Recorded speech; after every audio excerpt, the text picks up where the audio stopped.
When I was about 16, I had an experience at church camp that I thought maybe the Lord was calling me.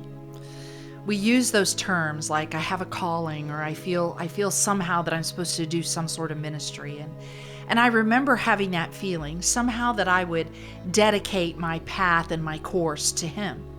That rather than go and be a doctor or a teacher, that somehow it would be involved in ministry. And I said yes. I didn't know what that meant and I didn't know how it would turn out, but I was happy that my compass was set on what that path was.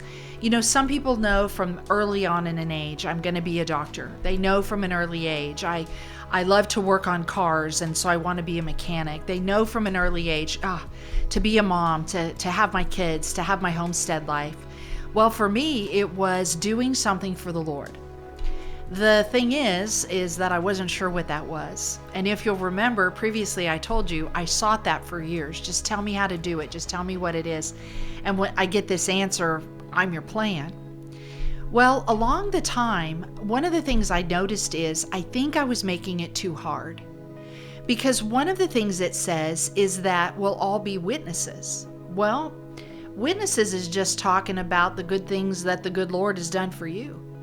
And I think I had been doing that. I hadn't even realized that it was ministry, just encouraging people about how the Lord's helped me and maybe it would help you.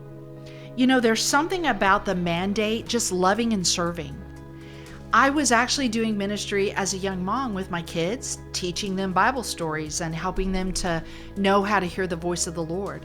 I think there was a way I was doing ministry when I helped the prayer ladies and we set up a tea and I made cookies and stuff to bring and cleaned up afterwards. Ministry in and of itself isn't really that difficult. It's not really glamorous though. There's been a way that I think we've thought for you to genuinely have a ministry, you have to be seen or you have to be known. But really the mandate is just to love and to serve. To go out and to love and serve. Now, if that shows up as a doctor, you're loving, you're serving. If that shows up as an auto mechanic, you can love and serve. If it shows up as a mom, you're going to love and serve. If it shows up as a movie star, can you love and serve? If it shows up as a minister, love and serve. There's something powerful about being about the Father's business, putting first things first. And his first thing is, God so loved that he gave. God so loved that he served. So being about the Father's business isn't really difficult, and it really isn't some mystery. It's about going and being a blessing.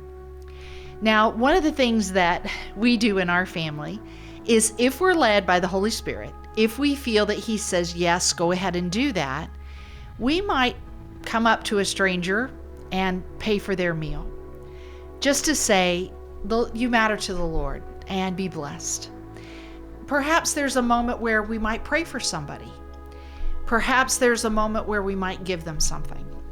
So one time I was coming home after a church conference and I needed to stop at the grocery store. It was late in the evening and I was tired.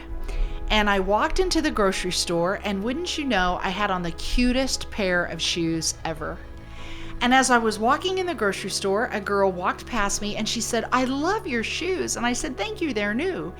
They're fun, aren't they? And she said, oh, they're wonderful. And we just passed on by and it came right into my heart as if the Holy Spirit just went, hey, give her your shoes. Now that's an odd thing to do for a stranger, chase them down the parking lot at the grocery store in the middle of the night and try and give them your shoes. Okay. Do you see how hearing from him is really important? Loving and serving. So she was barely out the door and I said, hey, she turned around, she came back. I just pulled my shoes off. I said, I felt like God wanted me to give you my shoes. And she was like, oh my goodness, really? Now I thought she might go, what? Weird, strange, leave me alone, call the security guard. But she was really excited. You know what the thing she was excited about was? It wasn't really the shoes, because she followed up with, what, really? God would talk to you about me? Yeah, he would. Because you matter to him that much. You're his beloved. He wants you to behold something new, and he wants you to be with him, and he wants you to be who he's designed you to be and to be whole and to know that you really matter. That, I think, is the thing everybody's longing for. You know, we're all capable. Most of us are pretty can-do. I know I am. I don't really need someone to take care of me. I'm not a fainting girl in an old Victorian novel. But you know, one of the things I don't have when I'm struggling, when I'm hurting, is that it seems to matter to anybody else. Do you know that's a way you can love and serve? You can let other people just matter to you. You don't have to do anything unless the Holy Spirit would direct you. You actually probably shouldn't do anything unless the Lord gives you a mandate to. But to allow someone to matter to you, to actually hear them without a lot of advice, without a lot of taking care of it, but just caring about it.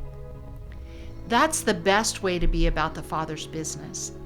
There's a counterfeit between taking care of it and caring about it, and I'd like to share that with you if you'll join me again.